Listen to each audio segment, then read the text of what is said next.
दोस्तों नमस्कार, शिक्षा टाउन में आपका स्वागत है। और आज इस वीडियो में हम लोग देखिए बात करेंगे हिस्ट्री मेंस, जो हमारा प्रवक्ता भर्ती का हिस्ट्री सिलेबस है। हिस्ट्री टॉपिक, हिस्ट्री विषय, हिस्ट्री की क्लासेस कब से होंगी, बहुत सारे बच्चों को ये डाउट हो रहा था। तो अब आपको बता देते हैं एक इंपॉर्टेंट अपडेट कि हिस्ट्री की क्लासेस अब आपकी नेक्स्ट वीक से, मंडे से स्टार्ट हो जाएंगी। उससे पहले भी लेकिन आप लोगों को यूट्यूब पर बहुत सारे डेमो लेक्चर्स मिलेंगे, जिसके फॉर्म में आप लोग छोटे छोटे टॉपिक्स को कवर करते हुए, क्लियर करते हुए चलेंगे।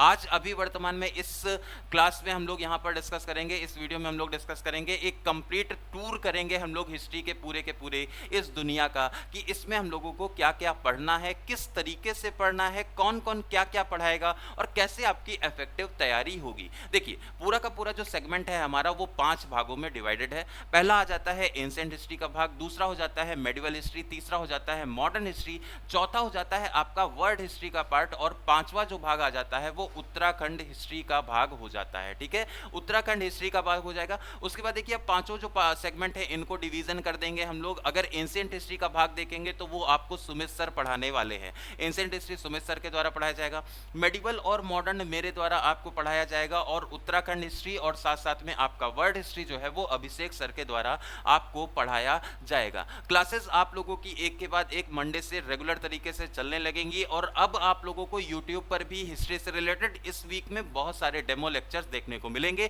जिनको पढ़ करके आप कंटेंट लेवल का और जिनको पढ़ करके आप थोड़ा सा हमारी क्लासेस के लेवल का अंदाजा लगा सकते हैं। आपको बता दें ये जो कंप्लीट सिलेबस होने वाला है इसमें मुख्यतः जो चीजें हैं वो इस प्रकार से डिवाइडेड है, आप यहां पर देख भी सकते हैं।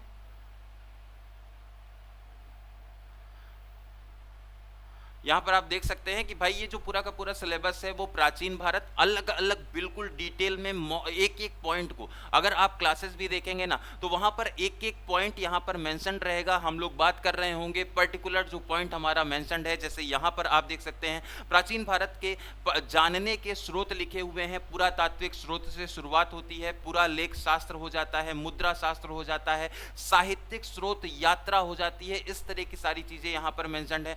मानव का उद विकास क्या है, किस तरीके से, तो हम लोग जो क्लासेस अरेंज करेंगे ना यहाँ पर एक एक टॉपिक को पकड़ेंगे, उस टॉपिक को जो हमारे सिलेबस में मेंशनड है उसको पूरी तरह से क्लियर करने की, उसको क्लियर करेंगे, उसके बाद ही हम लोग आगे बढ़ेंगे, है ना। एक एक डाउट क्लियरिंग सेशंस भी आप लोगों को देखने को मिलेंगे हर एक क्लास में, संपूर्ण विषय वस्तु, जिसमें आप लोगों को थ्योरी भी और थोड़े बहुत उससे रिलेटेड एमसीक्यू भी हम लोग यहाँ पर पेड क्लासेस में करेंगे। मध्य पाषाण काल और नव पाषाण काल का जो युग है वो भी यहाँ पर आपको प्राचीन भारत वाले में पढ़ना है। अगला जो टॉपिक आ जाता है बहुत इंपॉर्टेंट है, सिंधु घाटी की सभ्यता। सिंधु घाटी की सभ्यता का किस प्रकार से उद्गम होता है, उसमें तिथियां क्या हैं, विस्तार किस तरीके से हुआ है, विशेषता क्या है और क्या रीजन है उसके पतन का। बहुत सारी अलग अलग प्रकार की व्यवस्थाएं देखने को मिली हैं, अलग अलग प्रकार के काल देखने को मिले हैं। अगर हम लोग प्राचीन इतिहास में ही देखेंगे तो वहां पर भी वो कालखंडों का डिवीजन बहुत ज्यादा हो जाता है ना। तो पहले हम लोगों ने सिंधु घाटी की सभ्यता देखी, उसके पहले पाषाण काल हम लोगों ने देखा, उसके बाद हम लोगों ने वैदिक साहित्य को भी देखा, वैदिक युग, उसको भी हम लोग यहां पर पढ़ेंगे। उसमें उद्गम क्या है, वैदिक में एक तरह से उद विकास किस तरीके से चला, वैदिक संस्कृति, वैदिक साहित्य, वैदिक जो पीरियड रहा है उसमें हम लोगों का अर्थव्यवस्था किस तरीके की रही, राज्य व्यवस्था उस समय पर किस तरह का राज्य होता था, अमात्य क्या है, किस तरीके से मंत्रियों का विभाजन किया जाता था, किस तरीके से विभाग रहते थे, वो सारा प्रशासन भी हम लोगों को यहां पर पढ़ना होगा।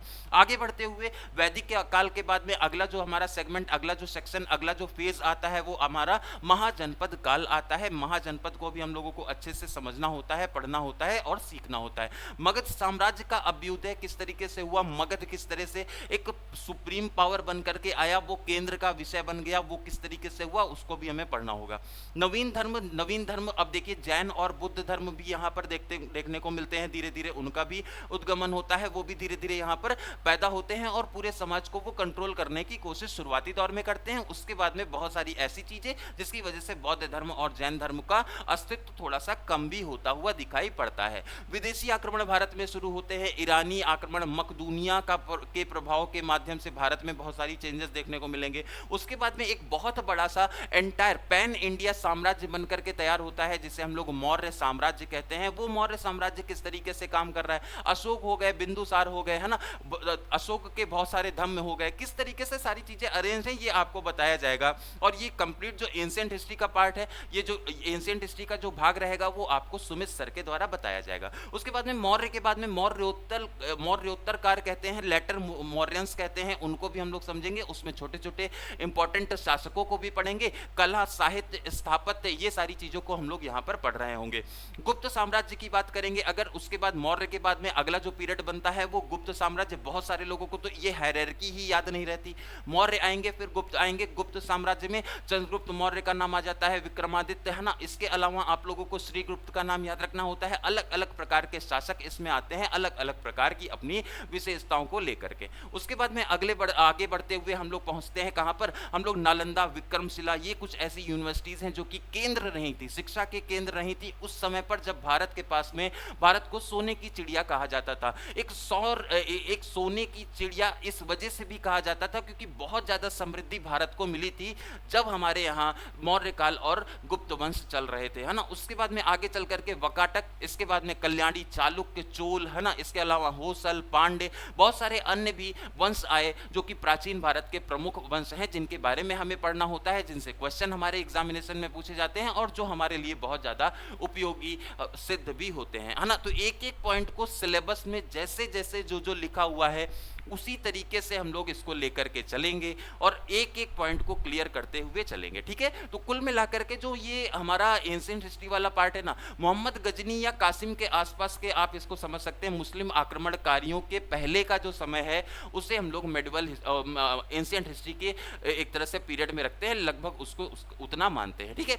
उसके बाद में जो अगला फेज शुरू होता है वो मध्यकालीन भारत होता है, जहां से बहुत सारे क्वेश्चन आते हैं, बहुत बड़ा है, बहुत ज़्यादा कॉम्प्लेक्स्ड है। चाहे आप आर्ट एंड कल्चर के रिस्पेक्ट में देख लें, चाहे आप राजाओं के रिस्पेक्ट में देख लें, चाहे आप सल्तनत के रिस्पेक्ट में देख लें, चाहे वो आप वंशों के रिस्पेक्ट में देख लें, वहाँ पर सबसे ज़्यादा कॉम्प्लेक्सिटी आपको देखने को मिलती है। क्योंकि यहाँ पर शुरुआत में एक पूरी की पूरी सल्तनत, दिल्ली सल्तनत स्थापित होती है, फिर आगे चल करके मौर्यंस भी आते हैं, फिर अंग्रेज भी आ जाते हैं, लगभग और लगभग इसमें पूरा का पूरा 3 यहाँ पर एक तरह से सरकारों को हम लोगों को यहाँ पर पढ़ना होता है। हर एक का प्रशासन अलग है, हर एक के काम करने का तरीका अलग है, हर एक का शासन की प्रणालियाँ भी अलग हैं। इस वजह से ये थोड़ा सा कॉम्प्लेक्स हो जाती है और कॉम्प्लेक्स चीज़ें हमारे लिए इंपॉर्टेंट हो जाती हैं, है ना। तो मध्यकालीन भारत में हम लोग यहाँ पर प्रमुख स्रोतों के बारे में पढ़ रहे होंगे, हम लोग विदेशी यात्रियों के बारे में पढ़ रहे होंगे, सल्तनत काल में हम लोग गौरी के बारे में पढ़ रहे होंगे, तुर्कों के बारे में पढ़ रहे होंगे, खिलजी वंश है ना,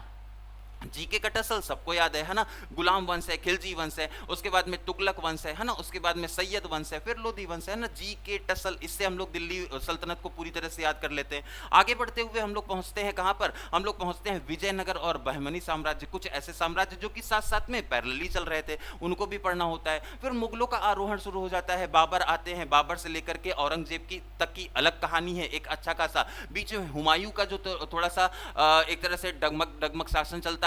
उसके बाद में फिर लेटर मुगल्स आते हैं। लेटर मुगल्स उतने ज्यादा प्रभावी नहीं रहते, जिसकी वजह से वो मुगल जो पूरा एम्पायर है वो यहाँ पर ध्वस्त हो जाता है ना। तो एक टाइम पर आप अपनी शीर्ष पर होते हैं, एक टाइम पर आप अपने जीवन में भी आपको लगता है यार अब तो मैं ही भगवान हूँ, अब मेरा यहाँ पर कोई भी खिलाफत करने वाला नहीं है ना, हमारे ऊपर कोई भी नहीं है, हम ही यहाँ पर टॉप अथॉरिटी हैं, है ना। लेकिन उसके बाद में धीरे धीरे डाउनफॉल जब शुरू होगा, डाउनफॉल के फेज में फिर आपको कोई पूछने वाला नहीं है, वहां पर आपका ना कोई दोस्त आपको दिखाई पड़ रहा होगा, ना आपके पास में किसी भी प्रकार के। तो हर एक जो राइज होता है उसके बाद में फॉल भी आता है। उसी प्रकार से अलग अलग प्रकार के जो ये एम्पायर बने, अलग अलग प्रकार से इनका विघटन भी होता हुआ चलता है। तो ये भी हम लोगों को मेडिवल हिस्ट्री में ही पढ़ना होता है। उसके बाद में मुगलों के अलावा थोड़ा सा और साइड में आते हैं तो मराठा पर आते हैं, शिवाजी के बारे में पढ़ना होता है ना। शिवाजी के बारे में मराठा संघ का पूरा विस्तार है, मराठा संघ किस तरीके से काम करता है ना, जो छत्रपति और उसके बाद में पेशवा है ना, किस तरीके से ये शासनकाल रहता है, उसको पूरा हम लोगों को समझना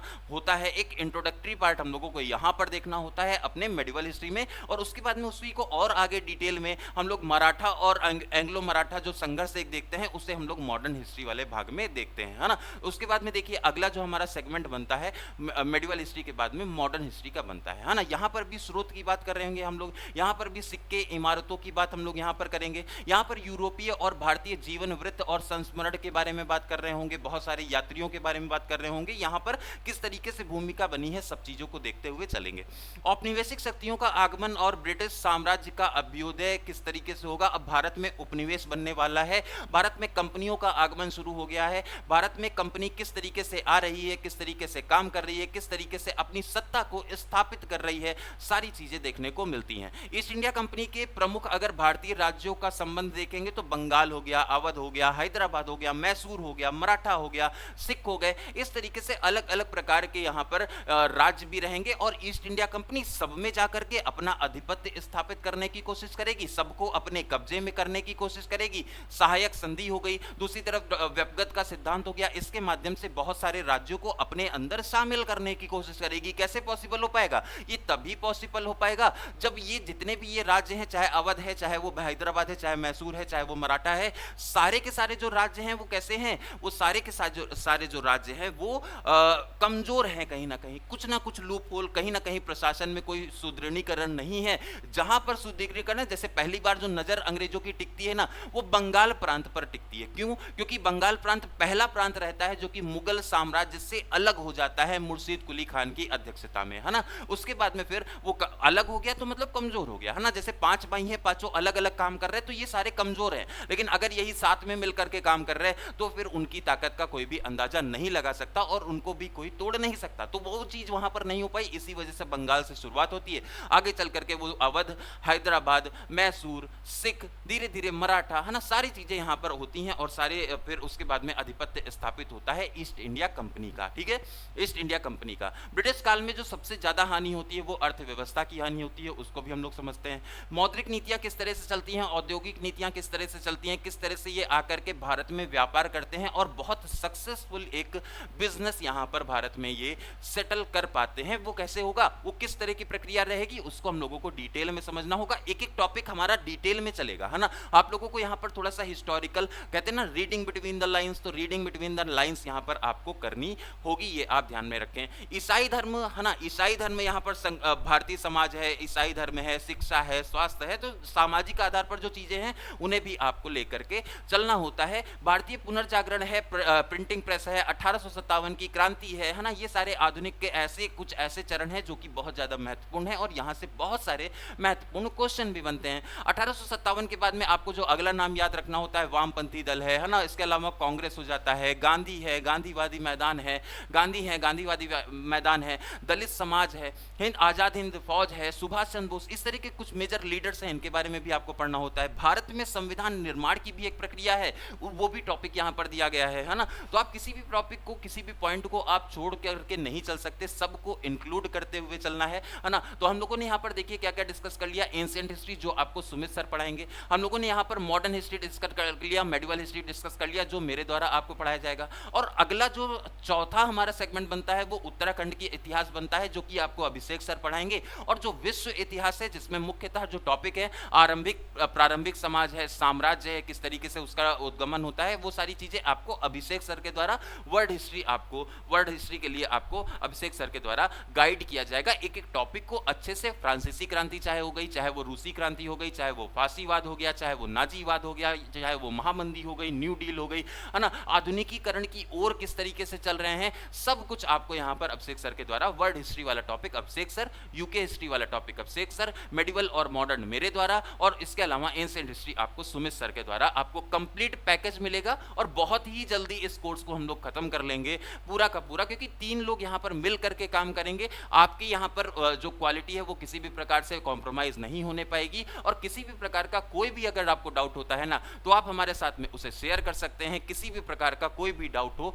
तो ये आपके लिए सोशल चैनल्स हैं, इनके माध्यम से आप हमारे साथ में कनेक्ट हो सकते हैं। अगर आप बैच में एनरोल होना चाहते हैं तो आप शिक्षा टाउन एप्लीकेशन को डाउनलोड करें और वहां पर आपको हिस्ट्री का, मेंस का बैच मिल जाएगा। वहां पर आप जा करके उसमें एनरोल होकर के अपनी तैयारी को बहुत अच्छे से आगे बढ़ा सकते हैं। अभी वर्तमान के लिए आज के इस वीडियो में इतना ही। इसी तरह के और भी वीडियोस के लिए आप जुड़े रहिए शिक्षा टाउन पर। और शिक्षा टाउन पर बाकी जो कोर्सेज हैं, जैसे यूके SSC वीडियो एग्जामिनेशन का बैच कोर्स चल रहा है, लेक्चरर पॉलिटी विषय से भी तैयारी हम लोग करा रहे हैं, इकोनॉमिक्स विषय से भी तैयारी करा रहे हैं, और साथ में ज्योग्राफी विषय से भी तैयारी करा रहे हैं। आप किसी भी प्रकार से, किसी भी विषय से हमारे साथ में तैयारी कर सकते हैं। और किसी भी प्रकार का कोई भी डाउट हो तो उसे कमेंट सेक्शन में मेंशन भी कर सकते हैं। आज के इस वीडियो में वर्तमान वर्तमान के लिए इतना ही। जुड़े रहिए लगातार शिक्षा टाउन पर और अपनी तैयारी को बहुत अच्छे से आगे बढ़ाते रहिए हमारे साथ में। नमस्कार।